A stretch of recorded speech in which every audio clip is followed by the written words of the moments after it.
Olá pessoal, tudo bem com vocês? Sou a professora Natália, a gente vai continuar então, o nosso curso de noções de saneamento para a prova do Sanisul. Toda aula eu vou trazer aqui o edital e qual o tópico, do edital que a gente vai trabalhar. Hoje nós trabalharemos o tópico 2 do edital de vocês, que veio discriminado como sistemas de abastecimento de água. O que é o sistema de abastecimento de água, pessoal? É o conjunto de obras, instalações e serviços destinados a produzir e distribuir água a uma comunidade, em quantidade e qualidade compatíveis com as necessidades da população para fins de consumo doméstico, serviços públicos, consumo industrial e outros. Então, a função, pessoal, do abastecimento de água é distribuir a água para a população em quantidade e qualidades compatíveis com as necessidades dessa população. É só em quantidade? Não. É só em qualidade? Também não. Tem que ter os dois critérios, quantidade e qualidade. Não adianta eu distribuir uma água que ela não vai ter uma qualidade, que ela não vai ser potável, que a população não vai conseguir utilizar ela para os seus afazeres. Então, pessoal, como que é o sistema de abastecimento da água que chega até a nossa casa, a casinha de vocês e até a minha? Nós temos ali, uma captação de água, certo? De um corpo coletor, que pode ser um rio, um lago. E aí, essa água captada, ela vai para o elevatório de água bruta. Dentro desse elevatório de água bruta, nós temos a casa de química, é onde vai acontecer o quê? A aplicação dos primeiros componentes químicos que vão tratar essa água, certo? A gente vai ver certinho os processamentos, ok? Após receber esses produtos químicos, a água, então, passa pelo flocador e pelo decantador. E depois ela vai para a etapa de filtração. Essa filtração a gente também vai detalhar bastante ela, ok? E aí, nós temos aqui, depois da água filtrada, essa água ela vai para o bombeamento e para o reservatório. Olha, do bombeamento para o reservatório, ela ainda vai receber mais alguns produtos químicos aqui, como flúor, cal, cloro, a fim de correção de pH e de eliminação de micro-organismos, certo? Depois que a água está lá no reservatório de água tratada, ela sai através da adutora e chega até a nossa casa. Então, captação, a gente retira a água. A adução, a gente fornece a água. Mas a gente agora vai detalhar todos esses processos, ok? Então, nós vamos falar do manancial, da adução, da captação, do tratamento, da reservação, da rede de distribuição e das estações e elevatórios. O manancial são todas as fontes de água superficiais e água da chuva que podem ser usadas para o abastecimento de água para o consumo humano. Isso inclui, por exemplo, rios, lagos, represas, lençóis freáticos, bem como as cisternas do semiárido, que acumulam durante o período de chuva água boa para beber e cozinhar. Então, o manancial é todo recipiente que pode fornecer água em condições de ser tratado. Pode ser rios, lagos, represas, lençóis freáticos e as famosas cisternas, que algumas casas aí, da região mais árida e semiárida do país, ou até mesmo de outras regiões, de regiões que não tem ali uma quantidade muito grande de precipitação, elas fazem uso, da cisterna para captar a água da chuva e essa água da chuva é destinada ao abastecimento, certo? Com relação ao manancial, a gente precisa entender a diferença entre o manancial superficial e o manancial subterrâneo. O superficial é aquele que escoa na superfície terrestre, constituído pelos cursos d'água, córregos, ribeirões, lagos, represas. E como o nome indica, tem um espelho d'água na superfície do terreno. Então, o manancial superficial é aquela água que está na superfície, ok? Ou seja, aquela água que eu consigo ver, que eu consigo mensurar, que eu não preciso de fazer nenhum tipo de adaptação para coletar essa água. O manancial subterrâneo é formado pela água que se infiltra e se movimenta abaixo da superfície do solo e que se manifesta através de nascentes, poços rasos, poços profundos, drenos. Aqui já é necessário que a gente normalmente utilize as técnicas de perfuração, de empoçamento, no caso ali, vamos furar um poço artesiano, cavar um poço artesiano, para fazer o quê? Coletar uma água subterrânea, ok? Que está lá no manancial subterrâneo, beleza? A adução. A adução é o conjunto de tubulações, peças especiais e obras dispostas entre captação de reservatório e distribuição, captação e a rede de distribuição, tratamento e a rede de distribuição. Então, na adução ocorre a captação e o reservatório de distribuição, captação e a rede de distribuição, tratamento e a rede de distribuição. Viu que a adução está associada à distribuição da água? Então, a adução distribuiu, ok? E para fazer, né, esse conjunto de tubulações, peças e obras que conseguem distribuir a água após todo o tratamento e a captação, os materiais mais utilizados são PVC de alta pressão, que é um tubo plástico semelhante ao encanamento que nós temos na nossa casa, só que ele é mais grosso, porque ele tem que aguentar altas pressões, altas vazões da água. Ferro fundido cimentado internamente, aço soldado, aço conjunta ponta e bolsa, junta travada e etc.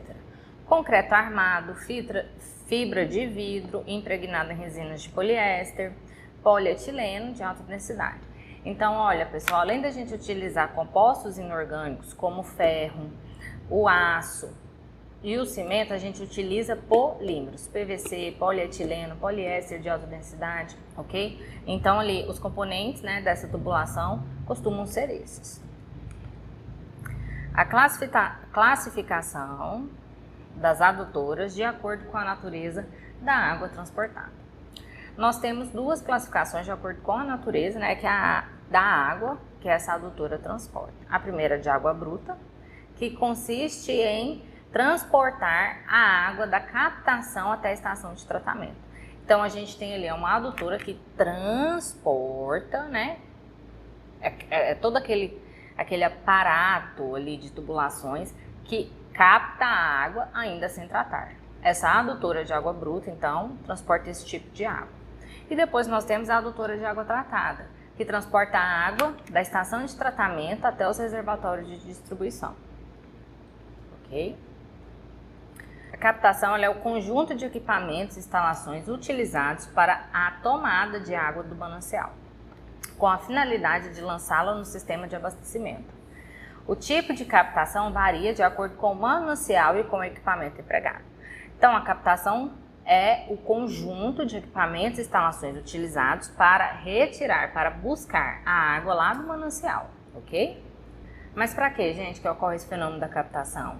Porque quando ocorre, né, em uma estação de tratamento, ocorre a captação, tem-se a finalidade de tratar aquele efluente, né, aquela água, e lançá-la no abastecimento da população. Você acabou de assistir um trecho de uma das nossas aulas da turma Sanesul. Para você que está nos conhecendo agora, deixa eu me apresentar. Eu sou o professor Eduardo Ferrufino e estou aqui para te ajudar no seu objetivo, que é a aprovação. A família Fita já tem tradição em aprovação em concursos públicos. E na Sanesul não é novidade, nós temos várias aprovações. Vou trazer aqui alguns dos nossos resultados. Nós tivemos, primeiro lugar, agente em saneamento, Sara Cristine. Mas não foi apenas um primeiro lugar, nós tivemos outro primeiro lugar, Fernando Lara, técnico em análise e tratamento, também em primeiro lugar. E também nós tivemos aqui contador, terceiro lugar, nível superior. E aí, para finalizar, nós trazemos aqui a nossa seguidinha, onde tivemos primeiro, segundo, terceiro e quarto lugar no concurso da Sanesul. Agora você já conhece a nossa família. Pode comparar, você vai encontrar vários cursos na internet, mas nenhum é melhor que a família Fita. Nós somos a família que mais aprova na região. Ficou interessado? Então acesse o nosso site fitaconcurso.com.br, clique no link da turma Sanesul e faça sua matrícula agora mesmo. E junte a família Fita. Te espero por aqui. Valeu, até mais! De acordo com o manancial a ser aproveitado, podem ser utilizadas as seguintes formas de captação. Então, eu tenho diversas formas de captação. A primeira, superfície de coleta, é quando ocorre o que? A captação da água da chuva. Na caixa de tomada, ocorre a captação das nascentes de encosta. Poço escavado, ocorre a captação do lençol freático. Poço tubular, profundo, já é, né, ali destinado à captação de um lençol subterrâneo. E a tomada direta de rios, lagos e açudes, que é onde ocorre a captação de mananciar de superfície. Eu não acredito que a prova de vocês vá trazer essa discriminação, mas entre as etapas ali, talvez um conceito do que é manancial, do que é captação, eu acredito que sim. Mas é importante que vocês tenham, né, similaridade com esses conceitos e com as diversas formas de captação, porque se vir cair na prova de vocês, vocês já viram o conteúdo. Então, pessoal, olha aqui, ó, o exemplo de um sistema de abastecimento de água da captação. A gente tem, ó, várias tubulações aqui, certo? Além disso, a gente tem uma bomba para poder realizar a sucção dessa água. A gente tem registros de válvulas e ventosas, né, que controlam a vazão dessa água. A gente tem um quadro de comando e a gente tem um macromedidor que é para poder avaliar o rendimento do meu processo. Se a bomba está operando em condições favoráveis para captar toda aquela vazão de água que foi calculada, né, pelos engenheiros químicos ou pelos químicos industriais, né, os responsáveis técnicos do projeto, que foi calculada para ser capaz, né, toda vazão ali que aquela bomba consegue fazer o processo de sucção e de evasão, certo? E aí esse macromedidor, ele avalia essa porcentagem, né, se o sistema está funcionando de maneira correta ou não. E aqui a gente já tem, né, já pode existir, né, a aplicação de componentes químicos, como cloro e o flúor, né, para poder já fazer ali um pré-tratamento dessa água. Professora, mas cloro e flúor não é só lá no final do processo de tratamento? É também, tá? A gente vai ver aqui as etapas de tratamento e não necessariamente um único reagente químico vai ser empregado em apenas uma etapa, tá? Ele pode ser empregado em mais de uma. Aqui um exemplo de captação de água superficial, certo? Essa água está lá nos rios, né? Ela também conta com toda aquela tubulação, né, e tudo mais, só que aqui a água não precisa necessariamente de ser succionada, de ter, né, que ser puxada, succionada por uma bomba, ok? Ó, tratamento simplificado de água. O tratamento simplificado, que é aquele que a gente viu representado aqui, ó, é um tratamento simplificado. Ele ocorre com a desinfecção e a fluoretação, ou seja, no tratamento simplificado, que foi esse, por exemplo, aqui, ó, quando a água é captada, a gente deposita sobre ela cloro e flúor, para poder fazer o quê? A etapa de desinfecção, a partir do cloro, que é um agente oxidante muito forte, e a fluoretação, porque o íon flúor ele tem que estar presente na nossa água tratada para poder evitar o quê? Cárie dental, ok? Mas não é demais, né? Como a gente viu, tem um limite ali, né? De aceitabilidade que ele tem, que a água tratada, né, a água que chega até a nossa casa tem que ter. Tratamento convencional é aquele que ocorre nas estações de tratamento de água, abreviação ETA, ok? Geralmente é instalada quando a água bruta utilizada por uma população, especialmente nas grandes cidades, é imprópria para o consumo humano. Sua instalação deve ser localizada mais próxima possível do manancial. Em geral, é um rio, necessitando muitas vezes de uma estação elevatória para bombear a água até a ETA. Então, por que é interessante? Por que a ETA ela tem que estar localizada próximo do manancial? Para poder diminuir o custo e o trabalho operacional que se teria, né, se essa ETA ficasse longe do rio. Imagina só construir tubulação, equipar com bombas, com válvulas de vazão, né, evitar vários outros processos ali decorrentes, né, do funcionamento, do escoamento, né, da água por essa tubulação, porque também pode, a água, né, como ela entra com grande pressão e com a quantidade muito grande, às vezes, de matéria orgânica, de material inorgânico, aquilo ali pode incrustar na parede da tubulação. Então, não é só construir, é também realizar a manutenção daquela malha industrial. Então, é por isso que a ETA tem que ser construída próxima ao corpo manancial, né, que vai fornecer a água, né, para essa estação de tratamento. Como que é realizado o tratamento da água, pessoal? Nós temos a etapa, a primeira etapa, coagulação, a segunda etapa, floculação, a terceira etapa, decantação, a quarta etapa, filtração, a quinta etapa, desinfecção, a sexta etapa, fluoretação e a sétima, que pode aparecer normalmente ou não, correção do pH. Na verdade, ela sempre é existente, só que as provas pouco falam dela. Quais são as etapas mais cobradas? Coagulação, floculação e filtração. tá? A gente vai estudar cada uma delas. Como que funciona a rede de distribuição, então? Ó, a rede de distribuição, essa daqui é a primária, né? Rede de tratamento e distribuição a captação da água. E a secundária é aquela que chega lá na casa de vocês, tá? A água, depois que vai para o reservatório de água tratada, ela percorre, então, ali o caminho pela adutora, certo? Passa ali por todas as adutoras de água e aí chega até a nossa casa. Essa é a distribuição da água. Olha aqui, ó, um exemplo de estação de tratamento, né? De estação elevatória. Por que que aqui, ó, na etapa de tratamento convencional, o texto trouxe para mim que muitas vezes necessita de uma estação de tratamento elevatório? Porque a própria gravidade, pessoal, vai fazer um pouco do trabalho que a bomba poderia fazer, certo? Ó, as estações, a água sobe. É claro que para sair do manancial até a estação elevatória, ela precisa de uma ação mecânica ali, uma energia mecânica ali, né? E uma ação gravitacional fornecida pela força propulsora da bomba. E aí ela vai subir e depois ela vai descer por declive gravitacional, facilitando as etapas de tratamento em toda a sua malha ali, né? Presente na ETA.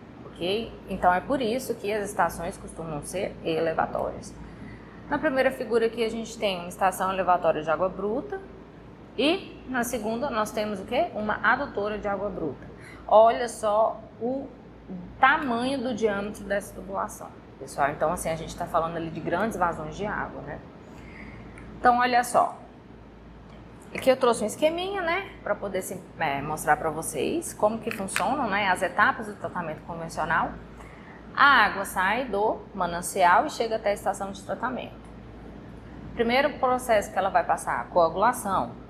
Na coagulação, a gente tem o quê? A aplicação de agentes coagulantes. Pode ou não ter agente alcalinizante, dependendo da qualidade da água que veio lá do meu manancial. Agente oxidante, que pode ter ou não também presente, dependendo da água que a gente captou. Qual que é a aplicação química aqui obrigatória de algum reagente químico obrigatório? É do coagulante. Tá bom? A etapa de coagulação obrigatoriamente tem que ter coagulante. Pode ter alcalinizante e pode também ter agente oxidante, dependendo da qualidade da água que foi captada, certo? Depois da coagulação, a gente tem uma aplicação de polímero ou de outros reagentes químicos floculantes. E essa água vai para a etapa da floculação. Passada essa etapa química, que ocorre lá na casa química, a água vai para a sedimentação, onde ela vai descansar. E os flóculos formados vão fazer o quê? Decantar. Vão lá para a parte de baixo. E a água filtrada, que é o meu filtrante, que é a minha água de interesse, vai lá para cima. Por que que tem que ocorrer essa sedimentação, pessoal? Para facilitar a etapa seguinte, que é a filtração. Da sedimentação até a filtração, pode-se acrescentar ou não polímeros e agentes oxidantes, certo? Para poder o quê? Para poder aumentar ali a coagulação e a floculação dos colóides presentes na água.